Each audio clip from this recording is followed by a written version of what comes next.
भगवते वासुदेवाय। भगवते वासुदेवाय। नमो भगवते वासुदेवाय।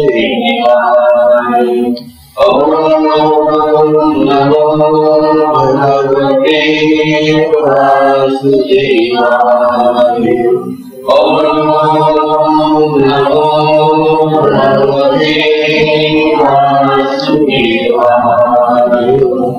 श्री सद्गुरुनाथ महाराज की जय। श्री गुरुदेव दत्त परम पूज्य श्री सद्गुरु संत ज्ञानेश्वर महाराज की जय।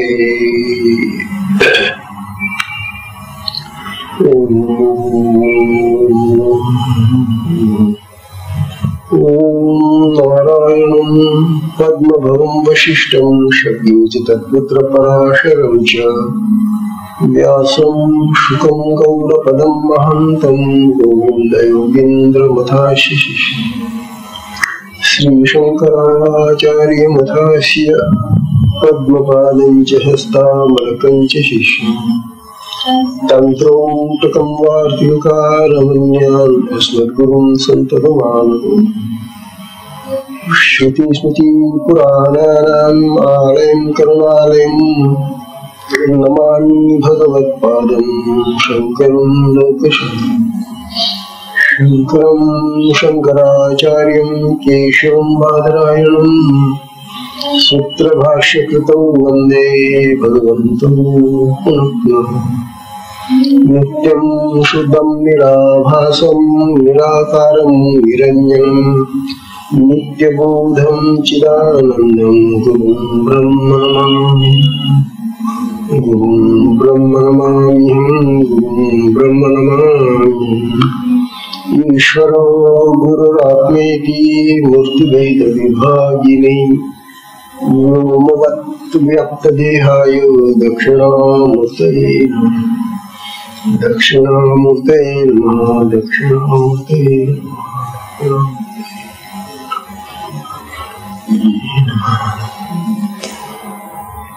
श्री सद्गुरुनाथ महाराज की जय। अवधूत चिंतन श्री गुरुदेव दत्त परम पूज्य श्री सद्गुरु संत ज्ञानेश्वर महाराज की जय।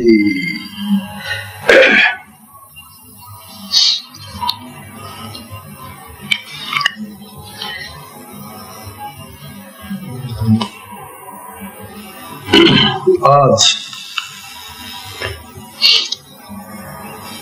भगवान श्री गणेशाचा उत्सव आहे।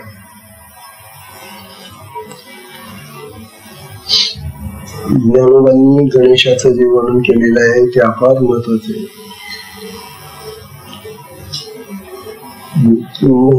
ज्ञानोबा आणि आपल्या वैदिक धर्मामधल्या ऋषीमुनींनी वेदांमधून जे वर्णन केलेलं आहे गणेशाचं, ते वर्णन आज आपण हा जो गणेश उत्सव साजरा करतोय त्यावेळेला त्याचं स्मरण व्हायला पाहिजे। इतर जगातले जी सामान्य माणसं आहेत त्यांचं गणेश उत्सवातलं कार्य काय, ते गणेश उत्सव गणेश पूजन कसं करतात, दुकानात मूर्ती आणायची, फार पैकी मिरवत आणायची आणि नंतर मग तिची घरामध्ये कुठेतरी स्थापना करायची, पूजा करायची, हळद कुंकू काळे व्हायचं, फळ वगैरे फुलं वगैरे व्हायचे, आरती करायची, प्रसाद ठेवायचा देवापुढे आणि तो प्रसाद मग वाटायचा। गणपतीला नमस्कार करायचे. हा जो एवढा प्रकार आहे हा निव्वळ बाहेरचा प्रकार. याच्यामधून गणपतीचं काहीही स्वरूप आपल्याला कळत नाही. आणि बरोबांना किंवा अंतर आपल्या संतांना महात्म्यांना असं वाटतं की साधकाला तरी गणपती कळला पाहिजे. आता आपल्याला जर गणपती कळला आणि अशा पद्धतीनं आपण तर इतर लोकांसारखा गणेश उत्सव करत राहिलो काहीच कमावलं नाही.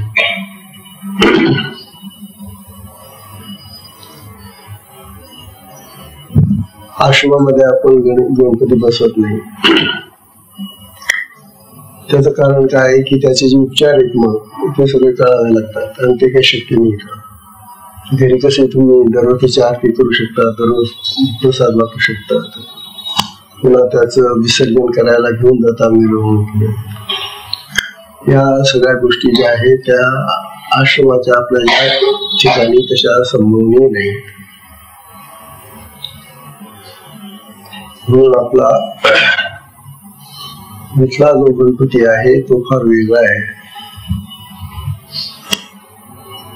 आता मी वेगळा आहे म्हणजे कोण आहे तो असा? गणपती आहे तरी कसा? हे आपल्या सगळ्या साधकांना माहिती व्हायलाच पाहिजे. वेदातले जे अथर्वण नावाचे ऋषी गेले त्या अथर्वण ऋषींनी त्या गणपतीचं जे वर्णन केलेलं आहे किंवा आमच्या सगळ्या संत सत्पुरुषांनी ते जे वर्णन केलेलं आहे ते बघा कसं आहे. आता तुम्हाला तुमचं नाही तर मी तुम्हाला प्रत्यक्ष त्यांच्याच ह्याच्यातून पुरावा देतोय. अथ श्री गणेश अथर्व शीर्ष व्याख्यास्यामः. ओम नमस्ते गणपते. प्रथमतः गणपतीला नमस्कार. प्रत्येक कार्याच्या आरंभी गणपतीला वंदन नमस्कार आहे, कारण तो विघ्नहर्ता आहे आणि कुठल्या कार्याची सफलता ते कार्य व्यवस्थित पार पडण्यासाठी त्याचा आधार लागतो गणपतीचा. म्हणून प्रत्येकाने गणपतीला दररोज नमस्कार तसं स्मरण केलं पाहिजे. आता हा जो गणपती आहे तो कसा आहे म्हणे ते प्रत्यक्ष सांगतायत. त्वम हे गणपती राया, हे गणेशा, त्वम प्रत्यक्षम तत्त्वमसि. कोण आहेस तू? तू प्रत्यक्ष. तत् म्हणजे ते ब्रह्म, त्वम म्हणजे तू, अशी म्हणजे आहे. तत्त्वम अशी या 3 शब्दांचा जो अर्थ आहे ते ब्रह्म तू आहेस. गणपती कोण आहे? ते ब्रह्म आहे, परब्रह्म आहे, तो आत्मा आहे. ज्या वेळेला ही माणसं त्या गणपतीची पूजा करतात, आरती करतात, त्यावेळेला कधीतरी स्मरण होतं का आत्म्याचे? हे गणपती राजा, हे गणेशा, तू माझा आत्मा आहे, माझ्यामध्ये तू. गणपती बाहेर नाहीये. आत्मा कुठे असतो? आपल्या देहात.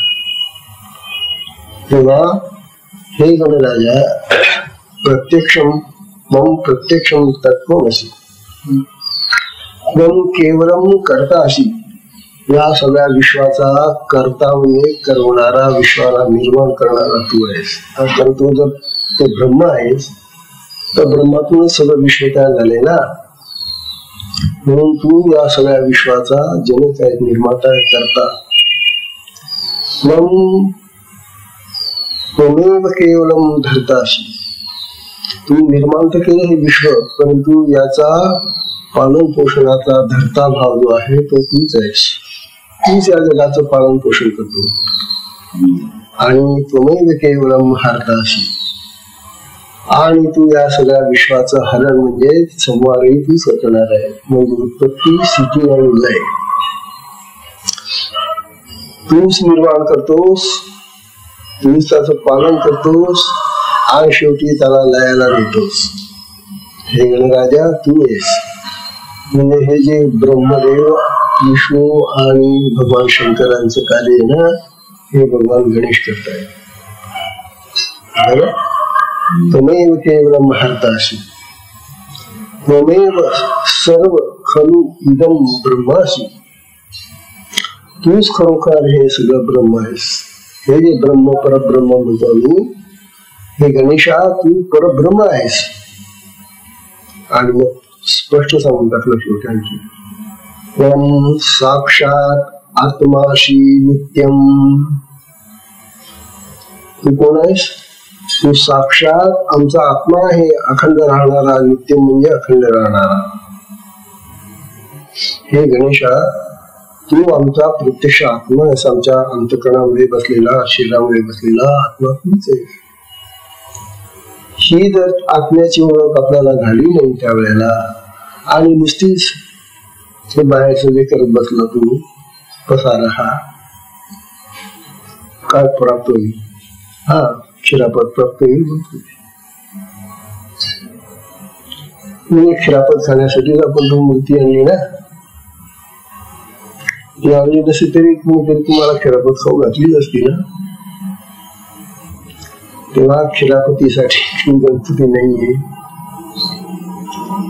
गणपतीचं स्मरण म्हणजे आत्म्याचं स्मरण आहे. हा गणपती आमच्या आत बसलेला आहे. आणि तो ऋषी म्हणतो, अथर्वण ऋषी, रतम वच्मी सत्यम वच्मी. अरे मी खरं सांगतो, योग्य तेच सांगतोय, माझा विश्वास ठेवा. हा गणपती, हा गणेश दुसरा कोणी नसून प्रत्यक्ष आपला आत्मा आहे. महाराज गणपतीचं हे जे स्वरूप आहे, हे जर आपल्याला त्यावेळेला कळलं नाही तर आपला सगळा पूजा पाठ, सगळा खर्च वगैरे काय जे केलं तू गणपतीसाठी ते व्यर्थ गेलं. काय उपयोग झाला? आणि म्हणून माझी नेहमी विशेषतः आपल्या साधकांना, आणि जिचा आपला हा अमृताचा अनुभव सुरू आहे हनुमानचा, त्यावेळेला तरी त्या भगवंताची, त्या आत्म्याची गणेशाच्या रूपाने आठवण व्हायला पाहिजे. पुष्कळ आता हे अथर्व शिष्य जर वाचलं तर हे सुद्धा पूर्ण उडानिका सांबर आणि अप्रतिम लिहिलेलं. मला वाटतं प्रत्येक वेळेला मी हे सांगितले गेलेले आहे. नुसतं वाचून नव्हतं तुम्हाला, ते सगळं संस्कृत आहे, वेदात्म संस्कृत आहे, पुन्हा वैदिक संस्कृती ऋचा आहेत त्या. बघा ना कसा आहे तो, अववक्तारम अश्रोतारम अदातारम अवधातारम अवामुचाम शिष्यम अवपश्चातात अवपुरस्तात अवत्तरातात अवदक्षिणातात अवचोर्ध्वातात अवोद्धरातात सर्वतो माम पाही पाही समंतात. ते ऋषी म्हणतायत की हे भगवान गणेशा, तू माझ्या रूपाने तूच बोलतोयस. आता तू जर माझा आत्माच आहे तर मी जे काय बोललं जातं किंवा जे करणं आहे, जे काय सगळं होतं माझं, ते तूच करतो ना. तूच ऐकणार आहेस, तू देणार आहेस, तू धारण करणार आहेस. तू माझ्या पुढे मागे सगळ्या बाजूने तूच पसरलेला आहेस. माझं रक्षण करणारा तूच आहेस. आणि म्हणून मला सर्व दिशांनी तू रक्षण कर, असं तो ऋषी. आणखी कसा आहे तू, त्वं वाङ्मयस्त्वं चिन्मयः त्वं आनन्दमयस्त्वं ब्रह्ममयः त्वं सच्चित् आनन्द अद्वितीयोऽसि त्वं प्रत्यक्षं ब्रह्मासि त्वं ज्ञानमयो विज्ञानमयोऽसि सर्वं जगदिदं तत्तो जायते सर्वं जगदिदं तत्तिष्ठति सर्वं जगदिदं त्वयि लयमेष्यति सर्वं जगदिदं त्वयि प्रत्येति त्वं भूमि आपो अनिलो नलो नभः त्वं चत्वारि पदानि. मध्ये ऋषीने सगळं सांगून टाकलं. हे सगळं जग तुझ्यातून निर्माण झालं, हे जग तुझ्याच आधारावर राहिलेले आहे. तूच या जगाचा लय करणारा आहेस. तुझ्यामुळे ह्या जगाचा प्रत्यय आम्हाला येतो, अनुभव येतो. तू भूमी आहे, ही सगळी भूमी तूच आहेस. आप म्हणजे पाणी तू आहेस, अनल म्हणजे वायू तू आहेस, अनिल म्हणजे अग्नी तू आहेस, नभ तू आहेस, आकाश तू आहेस. अरे ही सगळी पंचमहाभूत देवा तूच आहे गणेशा. या गणेशाशिवाय दुसरं काहीच नाही आहे. तो स्वतः ब्रह्म आहे ना. तूच आमच्या चार वाणींमधून प्रकट होतोस. गुणत्रयातीतः त्वं, अवस्थात्रयातीतः त्वं, देहत्रयातीतः त्वं, कालत्रयातीतः त्वं, मूलाधारस्थितोऽसि नित्यम्. आता आपल्या मार्गाबद्दल सांगून टाकलं ऋषी म्हणतात, हा गणपती, हा गणेश जो आहे तो गुणत्रयातील 3 गुणांच्या पलीकडचा आहे. सत्व, रज आणि तम जे 3 गुण आहे त्याच्या पलीकडचा आहे. तो अवस्थात्रयातीतः, या ज्या 3 जागृती, निद्रा आणि स्वप्न, या ज्या 3 अवस्था आहे त्याच्या पलीकडचा आहे तो. आणि ही जी चतुर्थी आहे ना, ही चतुर्थी म्हणजे 4थी अवस्था आहे तुर्या. या तुर्या अवस्थेला चतुर्थी म्हटले गेलेले आहे बरं. आम्ही चतुर्थी तर पाळतो, हा चतुर्थीचा उपवास असतो आमचा. पण चतुर्थी म्हणजे काय? चतुर्थी म्हणजे 4थी तिथी. अरे नाही रे, चतुर्थी ही 4थी अवस्था आहे आमची. निद्रा, जागृती, स्वप्न आणि जी तुर्य अवस्था आहे ना ती चतुर्थी आहे. हे गणराजा, त्या चतुर्थीमध्ये तू आहे, त्या 4थ्या अवस्थेत तू राहतो, म्हणून आम्ही तुझं स्मरण करण्यासाठी चतुर्थी उपवास करतो. आहे का माहिती चतुर्थी का करतो? चतुर्थीला उपवास धरतो. पण चतुर्थी म्हणजे 4थी अवस्था आहे गणपतीची, आणि ती तुर्य अवस्था आहे. तू मूलाधार स्थितो अशी नित्यम. तू आमच्या मूलाधार चक्रामध्ये सतत बसलेला आहेस, म्हणजे सुषुम्नेचं केंद्र. या ज्या सुषुम्नेमधून आमची शक्ती जागृत झाल्यानंतर वर चढते,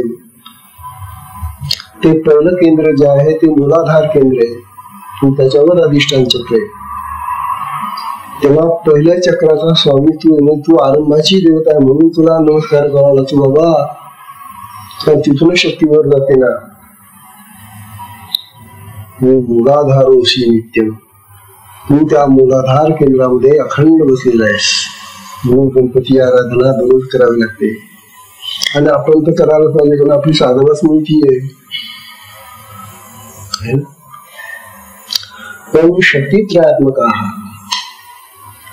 या ज्या 3 शक्ती आहेत, शारदा, लक्ष्मी आणि काली, या 3 शक्तींच्या स्वरूपामध्ये तुझं दर्शन होतं. शक्ती त्रयात्मक आहात. तू 3 शक्तींचा करता धरता भरता आहेस. त्वां योगिनो ध्यायन्ति नित्यम.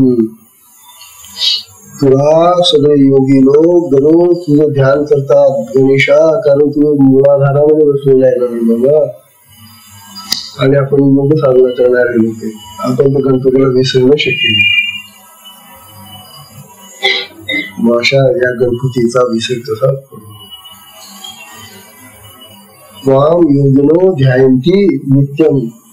तुला योगी पुरुष, योग साधना करणारे साधक नेहमी तुझं स्मरण करतात, तुझं ध्यान करतात. ध्यायन्ति. त्वं ब्रह्मा, त्वं विष्णू, त्वं इंद्र, त्वं रुद्र, बरं का, त्वं अग्नि, त्वं वायू, त्वं सूर्य, त्वं चंद्रमा, त्वं ब्रह्म भूर्भुवस्वः. सगळ्या जेवढ्या देवदेवता आहेत ना, सगळं तूच आहे. तू जी जी देवता म्हणली त्या सगळ्या देवतेमध्ये तूच आहेस. विष्णू मध्ये आहे, ब्रह्मदेवामध्ये आहे, भगवान शंकरामध्ये, रुद्रामध्ये आहे, इंद्रामध्ये, अग्नीमध्ये, वायूमध्ये, सूर्यामध्ये, चंद्रामध्ये. अरे तू सगळं ब्रह्मच तू आहे असल्यामुळे काय तू सगळीकडे तूच आहे बाबा. आणि ओंकारात मध्ये सुद्धा तू बसलेला आहे. म्हणून त्या गणपतीची आराधना कशी करावी, त्याचा मंत्र कसा जप करावा. लोक आपल्याकडून दीक्षेच्या वेळेला गणपतीचा मंत्र तर घेतात, पण त्या मंत्राचं तत्वच माहिती नाही. गणपतीच माहिती नाही तर गणपतीची तो मंत्र घेऊन काय करशील तू. असा हा गणपतीचा स्वरूपाचा, त्याच्या ज्ञानाचा जर अभ्यास नसेल आणि आपल्याला माहिती नसेल, त्या मंत्राने काय झाला. तर तो जो मंत्र आहे तो कसा तयार झाला ते ऋषी सांगलेलं आहे. गणादीन पुरुचार्य वनादीन तदनंतरम अनुस्वाराः परतराः अर्धेन्दु लसितम तारेण विद्धम एतत् तव अनुस्वरूपम. गणपतीचा मंत्र केवढा माहिती का. गणपतीचा मंत्र एकाक्षरी मंत्र आहे. गणपतीचा मंत्र एकाक्षरी आहे, एकच अक्षर आहे फक्त, बस. आणि त्याचंही स्वरूप ते इथं सांगितले यांनी. बघा आधी ग म्हणजे अर्धा ग व्यंजनाचा, त्याच्यामध्ये आकार मिळवायचा म्हणजे ग पूर्ण होतो. व्यंजन आणि स्वर एकत्र आले की अक्षर तयार होत. बाराखडीतलं माहितीये का. ग हे व्यंजन आहे, त्याच्यामध्ये आकार मिळवायचा अ, तो ग पूर्ण होतो. गकार हा पूर्व रूपम, हे तुझं अगोदर स्वरूप आहे ग.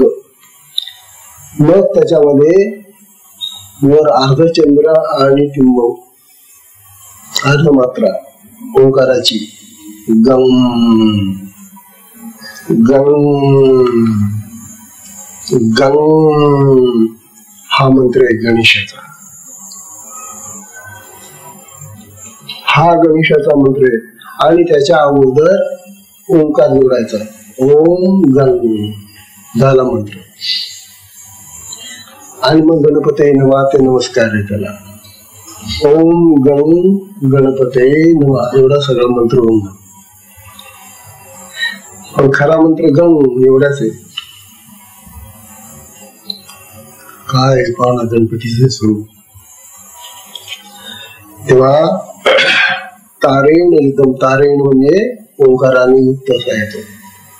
एतत्व अनुस्वरूपम, गकारा पूर्वरूपम, अकारो मध्य रूपम, अनुस्वारस्य अंत्यरूपम, बिंदू उत्तर रूपम. अशा प्रकारे तो गम तयार होतो. नादसंधानम स हिता संधी सैषा गणेश विद्या गणक ऋषी निश्चित गायत्री छंदा हा गणपती देवता. ओम गं गणपते नमः. ओम गं गणपते नमः. ओम गं गणपते नमः.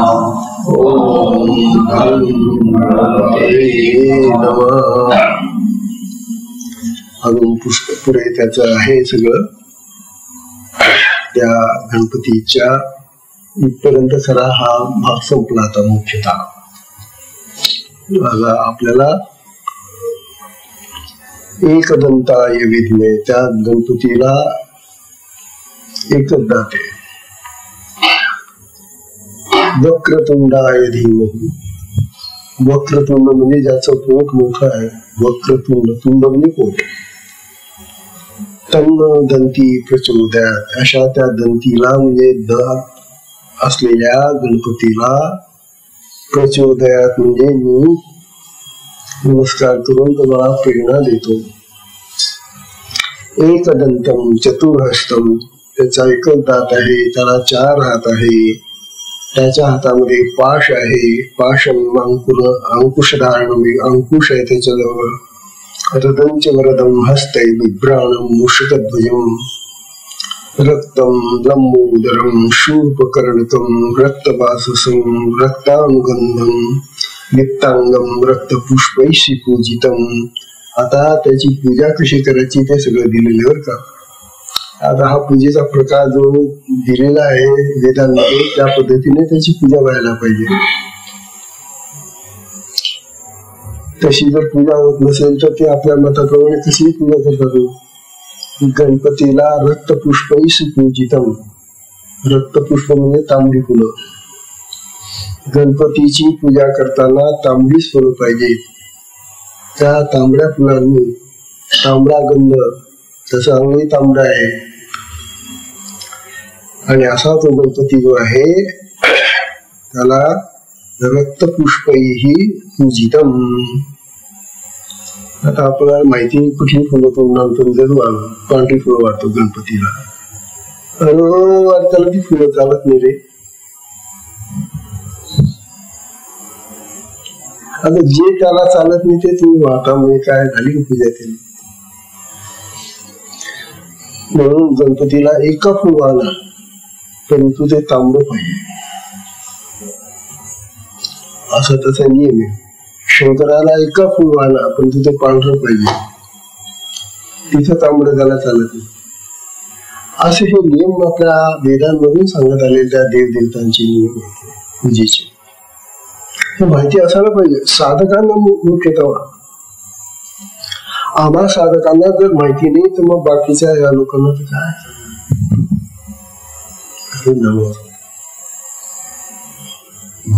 भक्तानुकंपिनम देव, हा भक्तावर अनुकंपा करणारा देव आहे. गणेश ही अतिशय दयाळू देवता आहे बरं, तितके समर्थही आहे ते. जगत कारण मुच्यतुम, जगाचं कारण आहे ते. आविर्भूतं च सृष्ट्यादौ प्रकृते पुरुषात् परम एवं ध्यायति यो नित्यं स योगी योगिनां वरः. असं हे गणपतीचं जर तू ध्यान करेल करून तो सगळ्यात श्रेष्ठ योगी होतो. नमो व्रातपतये नमो गणपतये नमो प्रमथपतये नमस्ते अस्तु लंबोदराय कदंताय विघ्ननाशिने शिवसुताय श्री वरदमूर्तये नमो नमः. एतदथर्वशीर्षं यो धीयते स ब्रह्मभूयाय कल्पते स सर्वथा सुखमेदेते स सर्वविघ्नैर्न बाध्यते स पंचमहापापात् प्रमुच्यते. हे अथर्वशीर्ष जो म्हणेल त्याला हे फायदे मिळतात असं ते म्हणतात. सायंमध्यानो दिवसकृतं पापं नाशयति. संध्याकाळी हे जर म्हटलं तर आपण दिवसभर केलेलं पाप नष्ट होतं. दिवसा केलेलं पाप संध्याकाळी हे पुस्तक वाचलं की नाश होतं. पाप नष्ट करण्यासाठी पुस्तक वाचा असं म्हणतात. रात्री केलेलं पाप पहाटे हे पुस्तक वाचा, नाही समजेल पाप. किती सोपं आहे हो पाप नष्ट करायला. वाचता आलं पाहिजे, समजलं पाहिजे. सायंमध्यानो दिवसकृतं पापं नाशयति, प्रातराधियानो रात्रिकृतं पापं नाशयति, सायं प्रातः प्रयुञ्जानो अपापो भवति. आणि जो सकाळ संध्याकाळ दोन्ही वेळेला वाचेल तो पाप रहित होतो. सर्वत्र अधियानो अपविघ्नो भवति. धर्मार्थ काम मोक्षं च विंदति. त्याला धर्म अर्थ काम आणि मोक्ष हे चारी पुरुषार्थ प्राप्त होतात. इदम अथर्वशीर्षम शिष्यान्न देव. जो या अथर्वशीर्षावर हे जे मी सांगतोय याच्यावर विश्वास ठेवणारा नसेल तर त्याला हे सांगू नका. यो यदि मोहात दास्यति. एखाद्याने आपला माझा याला सांगा पण त्याचा विश्वास नाही तरी जर तू त्याला सांगितलं तर काय होईल ते सांगतात. यो यदि मोहात दास्यति स पापी अनुभवति. अशिष्य अविश्वासू असा जो मनुष्य आहे त्याला जर हे सांगितलं तर त्याच्यामध्ये पाप लागतं. सहस्र वर्तनात यज्ञं काम मूलभयते तंतम अनेन साधयेत. 1000 वेळा जर हे पुस्तक वाचलं तर तुम्हाला तुमच्या ज्या कामना असतील त्या सगळ्या पूर्ण करेल. आणि जर गणपतीला अभिषेक केला तर तो विद्यावान होतो, त्याची वाणी चांगली राहते. चतुर्थानाश्रम जपते स विद्यावान भवती इति अथर्वण वाक्यम ब्रह्माद्यावरणम विद्यात न बिभेती कदाचन. तेव्हा घाबरू नका, हे वाचा दररोज असं ते सांगतात. यो दुर्वांकुरे येती यो सश्रवणो वैश्रवणोपमो भवती यो लाजेर येती स विषयवान भवती स मेधावान भवती यो मोदक सहस्रे निजती स वांछित फलम आप्नोति य साध्य समिद्भिर्जिति स सर्वं लभते स सर्वं लभते. काय काय देवाला व्हायचं बा, आपण देवाला त्या गणपतीला काय लागतं ते सगळं दिलेले. दुर्वा चालतात गणपतीला, ह्याच्यात दौडी म्हणतात तुम्ही त्याला, हा दौडी, ती दुर्वा. त्या दुर्वेनं दुर्वा अर्पण करून देवाला पूजा करायची गणपतीला, बर का. वैश्रवणो भवती, लाह्या चालतात देवाला. लाजेर येती, या ज्या लाह्या असतात ना त्या लाह्या गणपतीला चालतात, त्या लाह्या व्हायच्या, त्याच्याने तुम्हाला यश प्राप्त होईल. स्वमेधावान भवती, त्याला चांगली बुद्धी प्राप्त होईल. यो मोदक सहस्रे निजती, मोदक करतात, त्या मोदकाने त्याची पूजा करायची, त्याला हे दाखवायचं नैवेद्य. वांछित फलम आप्नोति, त्याच्या इच्छेप्रमाणे त्याला फळ मिळतात. या साध्य समिद्भिरेति स सर्वं लभते स सर्वं लभते. समिधा ज्या असतात याच्यामध्ये टाकायच्या हवनकुंडामध्ये, त्या समिधा गणपतीला दाखवायच्या. त्यानंतर राष्ट्रो ब्राह्मणां सम्यक गृहीत्वा सूर्यं वर्चस्वे भवति सूर्यग्रहे मा नद्यां प्रतिभासनिधो जपा सिद्ध मंत्रो भवति. हे जे गणपतीचं स्तोत्र आहे, मंत्र आहेत, हे आपण ज्या वेळेला सूर्यग्रहण लागतं त्यावेळेला नदीच्या काठी बसून, नदीच्या तीरावर बसून पाठ करायचं असलं त्यावेळेला तो मंत्र सिद्ध होतो. 8 ब्राह्मणांना दक्षिणा देऊन आपण त्यांच्याकडून ते म्हणून तरी घ्या, नाही म्हणताय तर महाविघ्नात प्रमुचते महादोषात प्रमुचते महापापात प्रमुचते ससर्वी भवती ससर्वी भवती एवं वेद इति उपनिषद. ओम सहनावतु सहनो भुनक्तु सह वीर्यं कर्वावहि तेजस्विनावधीतमस्तु मा विद्विषावहि. ओम भद्रं कर्णेभिः शृणुयाम देवाः भद्रं पश्येम अक्षभिर्यत्राः श्रेयंगे सुष्ठुवं स्वस्तनुभिर्विषेम देवैतं यदायुः. ओम स्वस्ति न इंद्रो वृद्धश्रवाः स्वस्ति न पूषा विश्ववेदाः स्वस्ति नस्तार्क्ष्यो अरिष्टनेमि स्वस्ति नो बृहस्पति ददातु. ओम शांति शांति शांति.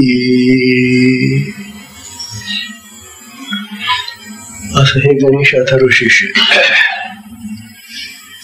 अभ्यास नाही, वाचन नाही, ऐकणं नाही, माहिती नाही, आणि देवांचं आपण करतो आणि आपल्या मताप्रमाणे किंवा लोकांचं पाहून पाहून जसं लोक करतात तसं आपण करतो. आता अज्ञानी लोकांचं पाहून पाहून करणं म्हणजे आपणही अज्ञानी जातो ना, आहे की नाही. काय शहाणपण आला त्याच्यामध्ये. मग तुम्ही तर करत आपला शेजारी ना, तू करतो करतो, अब त्यालाच माहिती नाही, तुला मग कस काय माहिती होतोय. असा हा सगळा प्रकार आहे. आज आता ज्ञानोबांची आपली कालची ओवी थोडे राहिला. आता ज्ञानोबांचा हा अमृतानुभव, ही जी आजची ओवी आहे ती 27वी ओवी होणार आहे. ज्ञानोबांची 27वी ओवी, 31 ओव्या आहेत फक्त, बस आता 2-3 ओव्या राहिल्या. अमृतानुभव संपेल आता. ज्ञानोबा म्हणतात 27व्या ओवीमध्ये ते सांगून राहिले,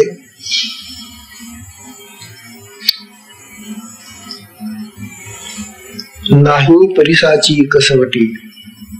कालची ओवी, नाही परिसाची कसवटी तववरीच वानियाच्या गोठी, तववरीच वानियाच्या गोठी, मग 15व्याच्या पटी बैसावे की, मग 15व्याच्या पटी बैसावे की. हे दृष्टांत कशासाठी दिले जात आहेत माहिती का?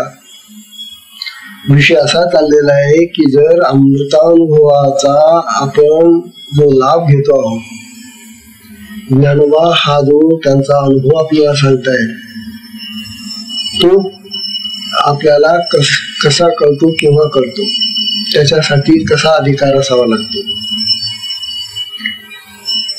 कुठल्या येरा गबाळ्याला अमृतानुभव कळत नाही. अमृतानुभव कळण्यासाठी, तो समजण्यासाठी, त्याचं ज्ञान होण्यासाठी ज्ञानोबा जे अधिकार किंवा लायकी आपल्याला सांगताय ते सांगत असताना दृष्टांत देऊन राहिले ज्ञानोबा. काल त्यांनी आपल्याला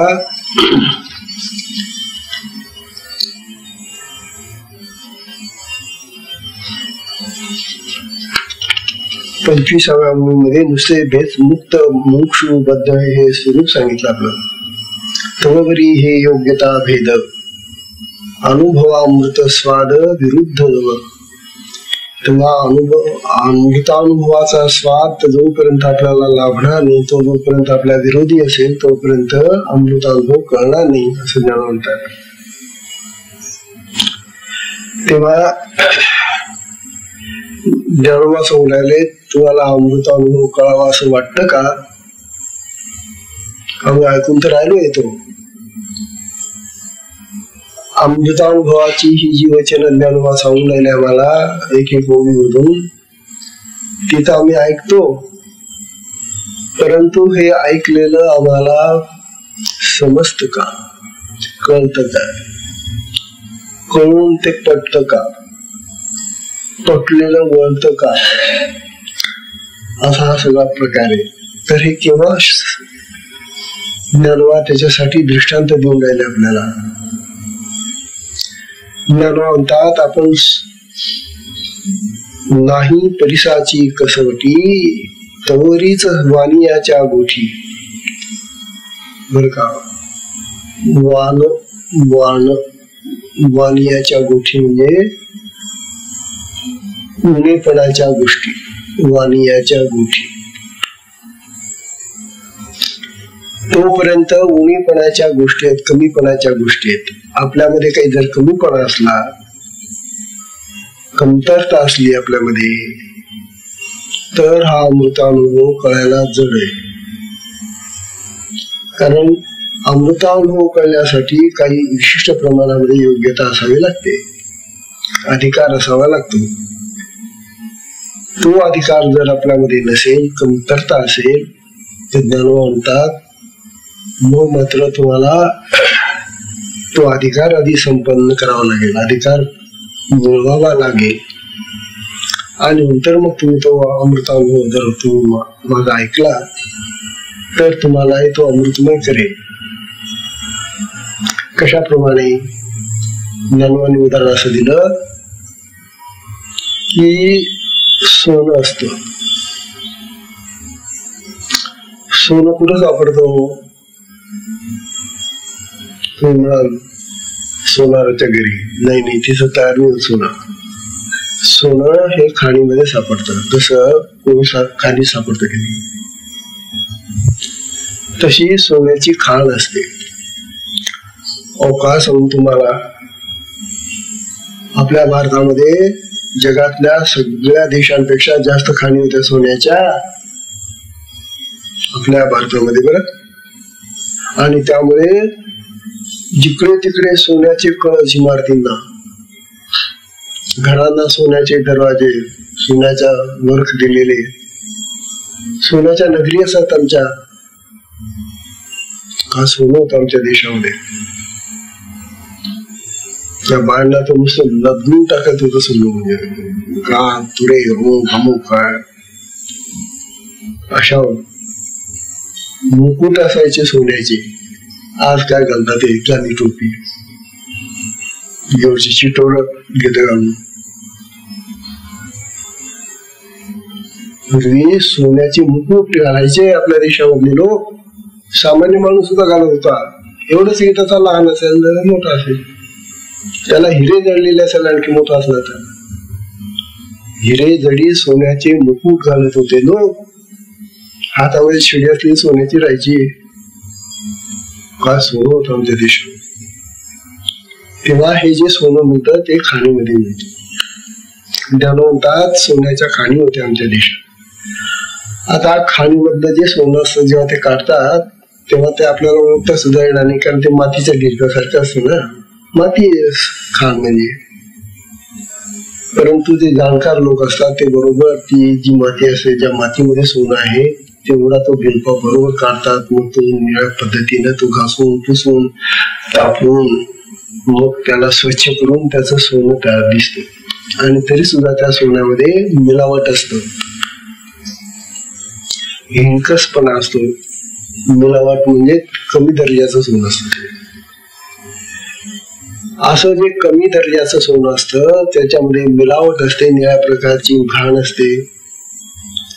ते सोनं मग आपल्याला सोनाराकडे नेऊन तो शुद्ध करून देतो आपल्याला, तापून तापून तापून तापून. म्हणतात तुम्हाला शुद्ध सोनं पाहिजे असेल तर मी तुम्हाला सांगतो युक्ती. प्रत्येक वेळेला सोनं घेऊन सोनाराकडे जर जायला लागलं तर तो म्हणेल याला कुठून मिळतं कडे सोनं, आणि त्याने जर एखाद्या सोनाला सांगितलं तर मग आपली फजिती आहे. म्हणून दरवेळा सोनाराकडे सोनं घेऊन जाणं बरं नाही ना. म्हणून म्हणे सोपी युक्ती तुम्हाला सांगतो. काय परीस असतो, परीस. परीस म्हणजे एक मणी असतो खडा. तो परीस त्या सोन्याला लावला, लोखंडाला लावला की लोखंड सोनं होतं, आणि सोन्याला लावला तर अशुद्ध सोनं जे असेल ना ते पूर्ण शुद्ध 100 नंबरी सोनं होतं. त्याच्यामध्ये जी मिलावट असेल, कमीपणा असेल ना, त्याचा जो कस असेल ना तो कस कमी असतो.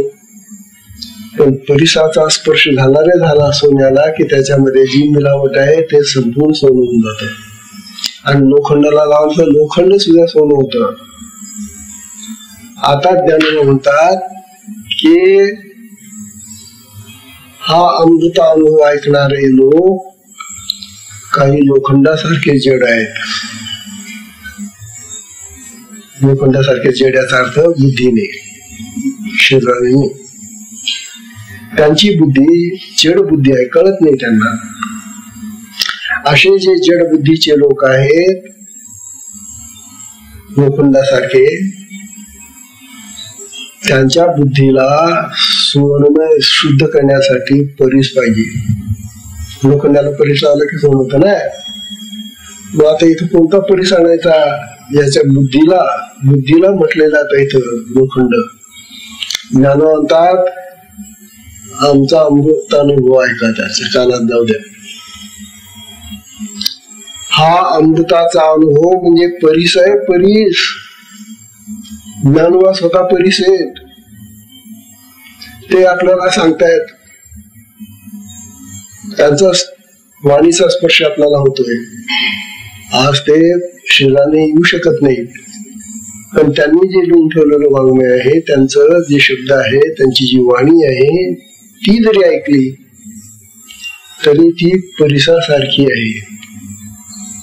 म्हणून आपल्या बुद्धीमध्ये जर लोखंडासारखे जडत्वाला असेल तर त्या जडत्वाला घालवण्यासाठी हा अमृतानुभव ऐकलाच पाहिजे असं ज्ञान. अरे सोडून जाईल तुझ्या बुद्धीचं त्या लोखंडाचं. आणि समजा सोनारी चांगली तुमची बुद्धी असेल, तिच्यामध्ये फक्त दुसरं काही हिंकसपणा घातलेला असेल, सोनं आहे, बुद्धी चांगली आहे, पण तिच्यामध्ये पण जर काही मिलावट झालेली असेल तरी सुद्धा त्या बुद्धीला हे अमृतानुभवाचा ऐकावा, स्वच्छ होऊन जाईल तुमची बुद्धी.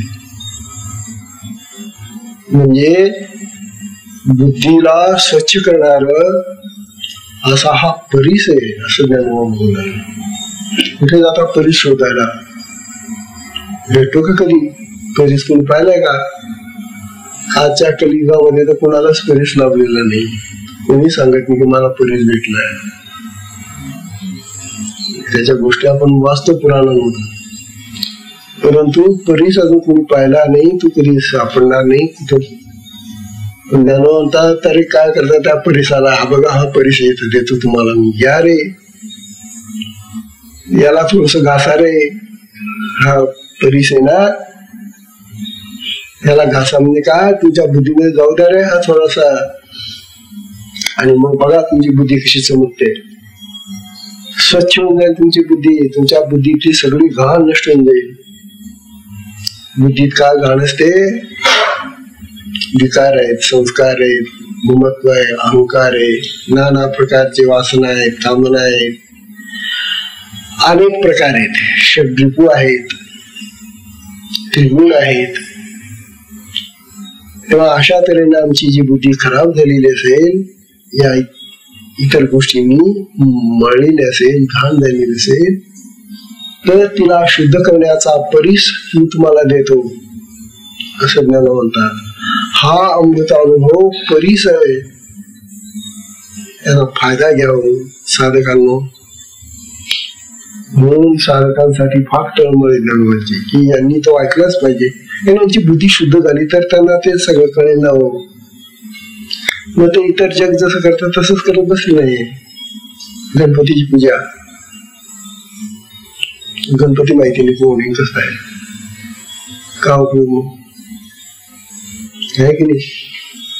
तेव्हा खऱ्या गणपतीला ओळखण्यासाठी हा परीस पाहिजेच आपल्याजवळ. हा ज्याला कळला, हा परीस ज्याच्या बुद्धीला स्पर्श करतो, त्याची बुद्धी तेजस्वी होते, सतेज होते, असं ज्ञान आपल्याला सांगून राहिले. असा हा दृष्टांत त्यांनी परीसाचा दृष्टांत देऊन आपल्या बुद्धीला उजाळा देण्यासाठी ज्ञानोबांनी हे उदाहरण दिलेलं आहे.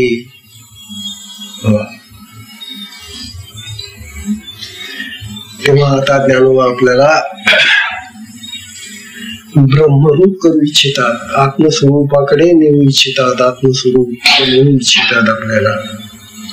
आणि हे आत्मस्वरूप जीवन मुक्तीचं जे स्वरूप आहे ते प्राप्त होण्यासाठी ज्ञानोबांचा हा अट्टहास आहे, हा त्यांचा प्रयत्न आहे. ते म्हणतात माझ्या साधकांनी, माझ्या या भक्तांनी माझ्यासारखं व्हावं.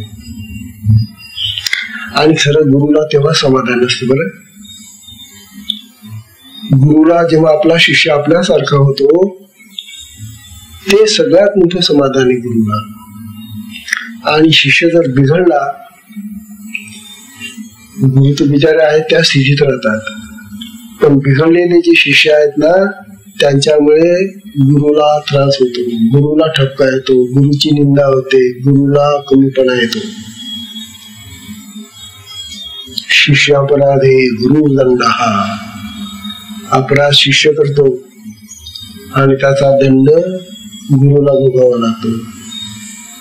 मुलगा जर बेकार निघाला तर आई बापाला दूध देतात ना लोक जगामध्ये, असे कसे आई बाप याचे, काय शिकवले याला, असं का वागतो, आई बाप तर खूप चांगले आहेत.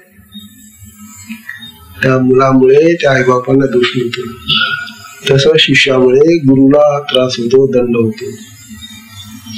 म्हणून ज्ञानोबा सांगतात आधी बुद्धीतला हा मळ जो आहे तो काढून टाका, आणि तो मळ काढण्याचा सोपा उपाय ज्ञानोबा तुम्हाला सांगतायत की माझा अमृत अनुभवाचा घ्या, त्याचा स्पर्श घ्या आणि त्या स्पर्शाने तुमची बुद्धी उजळू द्या. हा सुंदर विषय चाललेला आहे आजच्या सत्संग. ही एक ओवी आणि आपण गणपती अथर्वशीर्षातलाही भाग वाचला, त्यामुळे आजचा सत्संगाचा वेळ संपलेला आहे. तेव्हा आजच्या सत्संगाला विश्राम देऊया. हरि ओम तत्सत.